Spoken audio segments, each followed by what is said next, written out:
Yeah. Welcome to the live feed of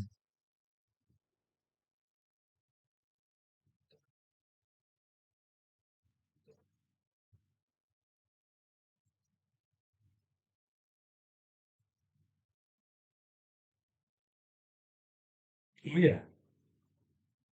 We're here. We're live. Yes. Thank you. Thank you. Thank you. We have to go live on all the different platforms today. It's you know Israel war intense time. I really like go for this today. We just got the Facebook Live, the YouTube Live. We're hopefully gonna get this on our Unity Flow podcast, and we're excited that we get this opportunity on a weekly level to connect. Unfortunately, this is at a very, very difficult time. As we said, there's a war in Israel, United Souls. How are we going to process this? This is the challenge. So I'm just getting the Instagram on as well. And we're unfortunately live from a very difficult place, from our home in Efrat in the Holy Land, having a beautiful Sakkal, beautiful beginning to this spiritual time of the new year of Tafshin Pei Dalet. A new year, a lot of people reaching out right now. Really intense time. My oldest son is in the army. We'll discuss that a little bit as we get into some of the details, personal details, but also for the cloud, for the everybody out there. We have to realize that this is an intense challenge to how do we connect into the United Souls focus when things have got to a point where we don't feel united. You know, how can I say it other than we need to really pray together, all of us, for special times for Mashiach Sekenu, for all our soldiers, for all our friends, for all our families. Right down the road, I was on my way back on Yom Tov after the Simchas Torah, the Yom Tov Torah was cancelled.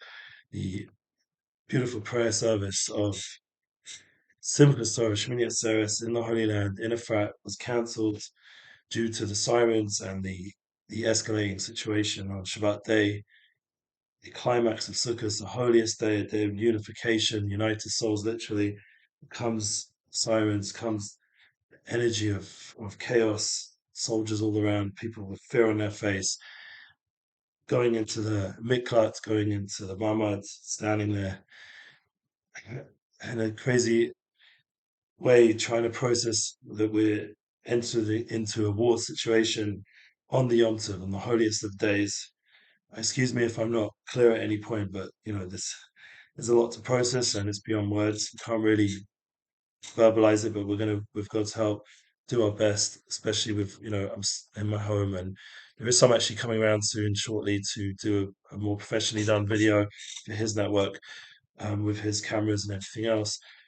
But if you can just mind some of the technical challenges that we're still dealing with here in the Holy Land, being that I'm no longer officially with Bears of Israel and Amunna, and that's already been for the previous year, and we wish them all the best. But we are now um, at a situation where we all need to unite. We all need to come together more than ever.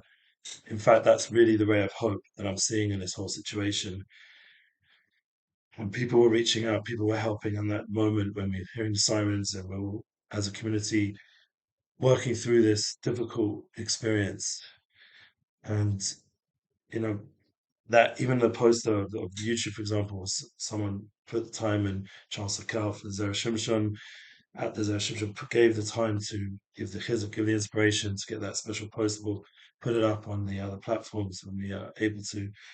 But the idea that there is a unified effort with all the different causes and opportunities to support the soldiers, to support the families. As I was saying, I was walking home, and just around the corner, unfortunately, a family who were hosting the Yom Tov festive meal earlier than where I was, and they had to cancel the meal, and the guests had to go home. And I saw the guests on the way home, and they told me that their son of the host had just been shot in action and was in critical condition and needed prayers. And we were praying for him, continuing today on a Sunday, Yisroel. For a lot of you still in the rest of the world, it's Yom Tov. Yom Tov, even though it doesn't feel like such a great day, but it's officially Simchas Torah for Eretz Yisrael. We combine that It's a climax point of the Chag. We spoke a little bit over the Chag holiness of this time and the concepts of unification, unity that we create from the Nesrog and the Sukkah, and then Simchas Torah, the dancing and the praying and the love and all the different opportunities to get together with Eretz Shem Speed and all the other wonderful people, Eretz Safar, all the other wonderful people that came together over this time period, and the Moshe Festival, all the other amazing things that we posted and shared somewhat. And here we are, the Sukkah of Shlomo Katz in Shir David with beautiful singing, beautiful connection. Here we are from such a before time of joy to now such a painful moment of processing or not even able to process. Last night we had beautiful singing from Shlomo Katz from Efrat, and this is an unbelievable way for us to connect. I just want to keep this short and sweet because, as I said, there's guests coming, and in fact, they're already here. So I'm just going to let them know that thank God I can do this on the WhatsApp here while I'm sitting here. I can wait to asking him to wait. Uh, okay, because we're just live. And that's part of the challenge that we're trying to get so many different things done with all the family around and knowing the situation. We had to fix the window of our bomb shelter. We're not able to get it done until recently. Thank God people from the community came around. This is the ray of hope.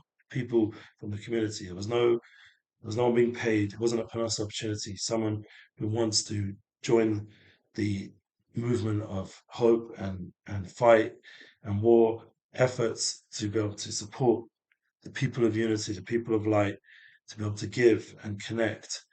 And this is the focus we need to have, in my opinion, in my humble opinion.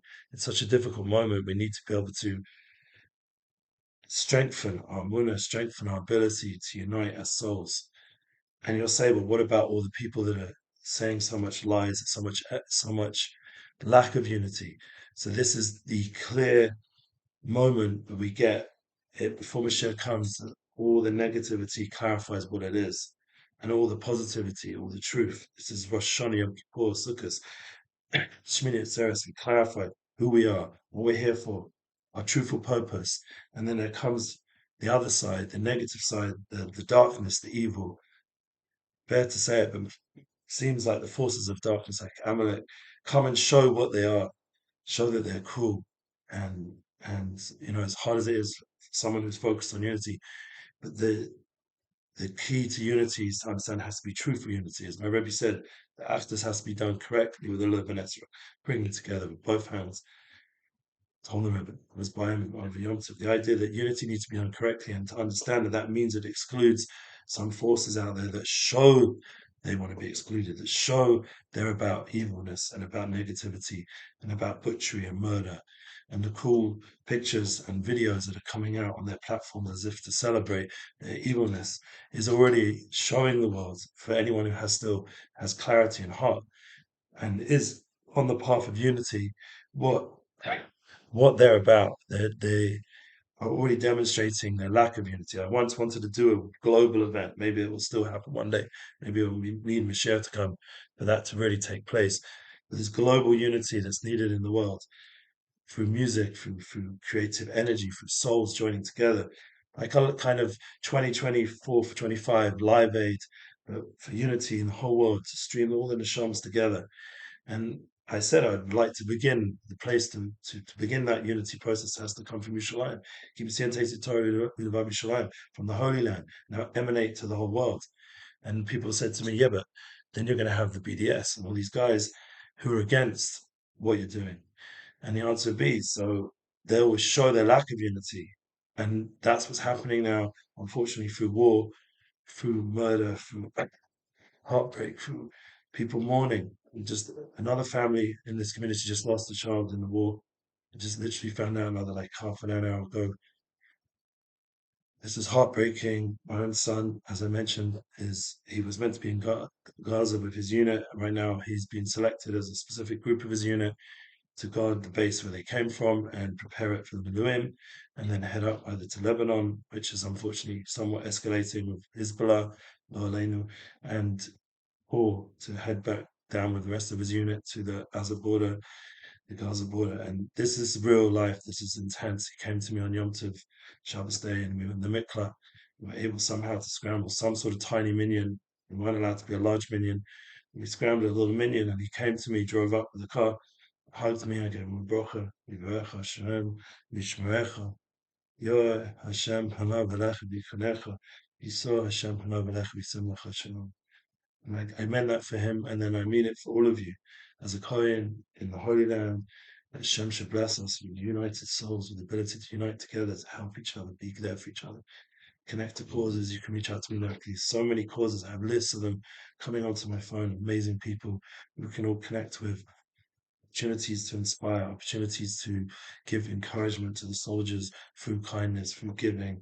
This is the time now when we need to go beyond ourselves and not get caught up by any of the side issues. I mean, the lack of unity that's been going on in the Holy Land and the whole world, and the people of truth need to be proud that we represent this truth. For Hashem Yom Kippur Sukkot Shmini Atzeres, we went through Tishrei, the climax now. This is the time to show the world the truth of the Jewish people and the world, that the human souls of humanity are united in this search for clarity, for love, connection, for soul values, values of the soul, to learn this language. And if it means we need to, unfortunately, defend ourselves and be able to push away those forces against unity, against soul.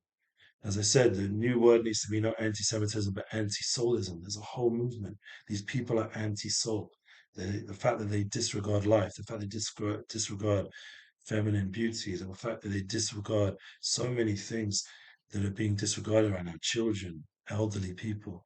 This is an anti-soul movement. This is something that needs to be destroyed in from the beginning till the end. As it says, Rashis Goyim Amalek, we have to destroy the whole root of it because it's poisoning humanity. It's creating a confusion, a lack of clarity. And that clarity is something we all have within now. It's clear with us who we are, what our purpose, and we're seeing it demonstrated again and again for all the messages of truth, for all the kindness, for all the dedicated people out there within our own homes right now, as we're not able to really go about as we usually do. And the fact that there's so many amazing causes already being set up, because people will straight away, their first inclination is, what do I do with my time? I want to give. And we all have different ways to give, everyone in their own way, in their own unique mission. And I give everyone a blessing again. We should have that blessing of the Kohanim and realize that that in itself would push away the blessing of peace, would push away those who are against peace, those who are against human life and the precious human life and the sanctity of life, and the fact that we are souls of beautiful wisdom and understanding and have ability to create communities of love and kindness, of family, of friendship. And then they want to undo that. They want to enter into our world of Yom Tov, enter into our holy land and destroy that. We have to defend that with all our might, with all our determination and all our strength, and encourage everyone who's able to do that defending to do it fully. It's the Israel Defense Force. It's not the Israel attacking force. It's not terrorist, God forbid, organization. We are here to defend our home, defend our community, and without all the politics and without all the nonsense, to be clear that we're here for eternity, that Eretz Israel and the Jewish people will never be destroyed. This is an eternal mission, and it's for all the good of all of humanity. All the souls of humanity will gain by joining together with us in this spiritual journey to spiritualize this world together and to prepare this place for ultimate revelation where there will be true peace and there will be true unity, and all the negative forces and negative people that have taken on that negativity will fall away and be destroyed, either by their own evil, as often is the case, and right now where we'll have to do it with our own people and our own energy and talents to defend ourselves and do it correctly. So everyone together, please pray, do what you can to support the people of Israel right now in this challenging time. It's for the good of all of humanity. Everyone in the world knows this isn't just an Israel thing. This is a global thing, a global challenge of soul. Everyone knows what's coming with technology and the forces of evil preparing to do in the world. And we have to be strong as good people, as united people, and get the message of truth in a stronger, stronger way, more and more, through music, through soul, through content, through acts of kindness, through joining together with a neighbor, I was just right now, as I said, it wasn't just the community came. I mean, my neighbour came, helped fix the big metal window in my muds in our home shelter so that we could have the security if a siren goes off, we have a safer place to go to. And God forbid we should ever need it. And please God, there should be no more missiles or any of these kind of things. And the whole mission right now this week to rid what happens on the Gaza border should be successful and it shouldn't escalate anymore. And there shouldn't be any more deaths. There's already been hundreds. We've heard of numbers of 500, thousands of injured, and people kidnapped. The whole thing is beyond numbers. It's something which is heartbreaking, and all of us need to be clear, get the message out there, the truth, not focus on once there's something going on in Gaza, what we're going to do to them and our defense, rather focus on what was caused this whole war in the first place. And the cause is bottom line a lack of respect for the soul, the lack of respect for our festival, a day of unity, a time to unify with the Torah and unify with God, and unify with spirituality and bring goodness to the world. And these people are against that. So we need to realize that the source of it is a lack of respect. Obviously, there's all kinds of political explanations and understandings and painful histories, but the bottom line is everyone knows the deep down the truth. That this is past, this is, they've shown who they are, and we know who we are, and it's a clear vision of truth and light versus darkness and death. And we have to be people of life and the Eretz Chaim in the land of life. With that, we would please God, we'll be blessed with that clarity, the ability to win this war, the war in Israel, and Israel will be eternal. And we'll please God see peace for all the neighbors around us and the whole world. Amen. Amen. Thank you for listening. Share out, please. Connect to the links in the description. Show how you can help these campaigns.